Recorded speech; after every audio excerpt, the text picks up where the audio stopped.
అంటే ఏమిటంటే పుస్తకాలు చెప్పలేని పాఠం అంట. కోరుకుంటే చేరదంట, వద్దు అంటే వెళ్ళదంట.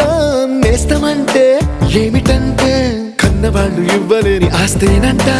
ఇస్తూ నీకై ప్రాణం పంచిస్తూ తన అభిమానం, నీలో ప్రతి ఒంటరి తరుణం చెరిపేస్తూ ఎన్నో వేల కథలు.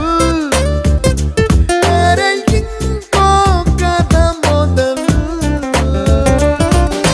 छोटी छोटी छोटी छोटी छोटी छोटी बातें, छोटी छोटी बातें बातें, मीठी मीठी मीठी मीठी मीठी मीठी यादें, मीठी मीठी यादें यादें.